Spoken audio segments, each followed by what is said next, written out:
in thinking that he can get away with. Think about that for a second. Having a president who's a current sitting president who's probably worse than, legally speaking, in the last 50 or 60 years, legally speaking, worse than the two worst legal presidents combined. I mean, let's face it, Nixon, he got, like I said, he was, impeached and he resigned. And Clinton got impeached, but he didn't resign. No other president in the past 50 or 60 years has come close to having such a thing. I know. Well, Reagan in Iran-Contra. No, Reagan wasn't even close to being associated or touched with that for legal or illegality on that. But we had Nixon and we had Clinton, who got hammered legally, and now we got another president who has done far worse than these two combined. And yet, he's still occupying the Oval Office. That is beyond me. Excuse me, how that works. Excuse me. I wish I knew how that worked, because, it'd be kind of nice to figure that out. And then you could do it all over the place, could you not? I think you could. And, it... Now, Judge, even if an individual district court judge who is making this determination, we've got to go through the process to challenge it. And until we get clarity there, I don't want to bring people in, have them apply, and jump through a lot of hoops, only to have it deferred and delayed further. Now, this is what the president said during a press conference at the conclusion of the G7 summit. Now, Judge Hanen halted President Obama's amnesty on February 16th, ruling that the president's policy to grant 3-year work permits and legal documents to as many as 5 million illegal immigrants was big enough that it should have gone through public notice and comment under the terms of the federal law. Well, he's trying to change the law. That was pretty plain and simple, and he can't do that on his own. Speaking of border stuff, also from the Washington Times, WashingtonTimes.com, worried lawmakers assess border security after Mexican drug cartel attack. Really? So now we're going to start paying attention. I guess it's better late than never. Two top members of Congress headed to the border yesterday to investigate a drug cartel attack on U.S. Customs and Border Protection agents' helicopters, which raised more concerns about escalating violence spilling north. Now, Representative Jason Chaffetz from Utah and chairman of the House Oversight and Government Reform Committee, and Representative Blake Farenthold told out of Texas, we're planning to get a first-hand look at the situation in Laredo, Texas, after the helicopter was forced to make an emergency landing last Friday. No injuries were reported, but the incident happened just days after Mr. Chaffetz and Representative Philemon Vila of Texas, the ranking Democrat on the Oversight Subcommittee on Border Security, sent a letter questioning whether the State Department was taking the cartel violence seriously enough.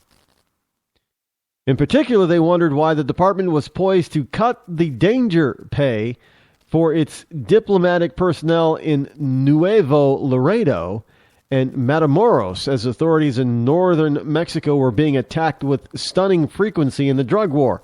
In light of the widespread violence in northern Mexico and the crime-fueled unrest in Matamoros, Nuevo Laredo, and Guadalajara, we urge you to take all steps possible to reduce the level of violence and to protect the lives of Americans working there, the congressman wrote last week to Secretary of State John F. Kerry, who broke his leg while riding a bike in France. Was it France? Yeah, he was in France, riding a bike. Fell off the bike, broke his leg. Now, I don't know. I didn't see the accident. I don't know how he did it, but he did it. Now, the State Department declined to say anything specific about the move to cut pay, which Mr. Chaffetz was told about during a personal investigation into the situation. I am guessing that now, if we tried to build a fence, that we'd have to have a full Army contingent in the sections where they're building it in order to protect the workers, construction workers. Because these folks, I'm sorry, but they're importing. This is why we have to close the border. This is why there is such a thing as illegal immigration. This is why you leftists are morons on this subject. The violence is coming into the United States. Rod, it's because we have this demand. Well, you know what? If we change the whole situation and change the demand for this stuff, yes, it would stop coming in. And you wouldn't have as much violence. I agree. However, just because there's a demand for the product doesn't mean that you start killing innocent people and shooting at helicopters of our Border Patrol agents. No. This is an invasion. You stop them at the border. You keep them, you funnel them into areas where you can get better control of them. And make it easier to take out the bad guys. Just in case the bad guys decided to try to get through. And look, I have said this before. You know, you have a double-walled... Look, you got the Saudis have come up with a beautiful plan on how to building a wall that'll work. And I say just go a little bit further, because I know that these people like to build tunnels. Well, you have a double system. You have a Saudi system, with all the electronics and what have you, and we have these metal plates that we can drive into the ground. And look, some of these things are, we could drive them 100 feet down. Do that. It's quick, easy. You just pound them into the earth, and if they can dig that far down, more power to them. But every once in a while, you just do a few things on the ground that causes tremors, that will cause some of these things to collapse. Nothing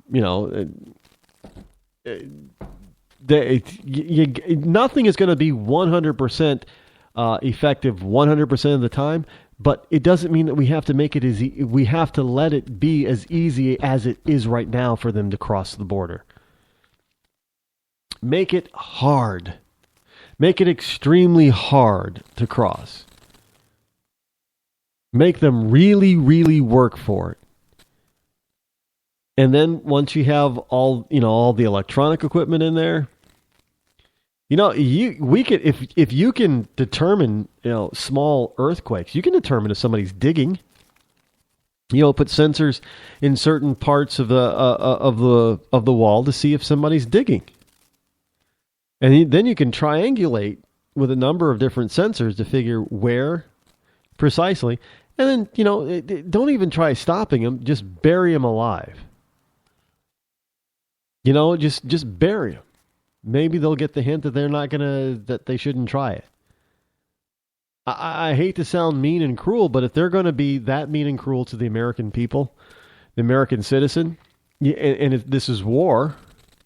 You got to be on a war footing.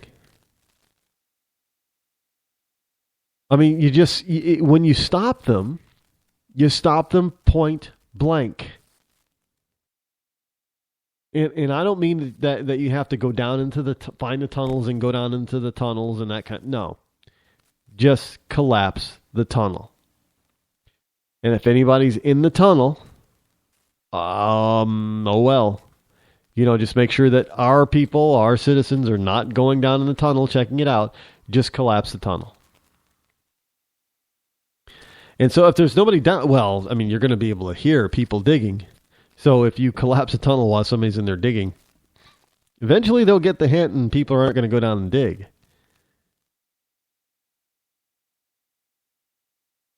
But we've got to do something in order to stop this nonsense.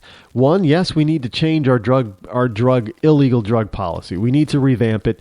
We need to drop this war on drugs. It's not working, and it will never work. And we need to change how we deal with people who have drug addiction. And by throwing them in jail is not the way to do it. But we need to figure out how better to serve these people with addiction. I know some people are saying you sound like a liberal, Rod. No, I'm thinking practical and logical, because the way we're handling it doesn't work. And we need to close our border. We need to fully close the border off. We need to man up and close the border.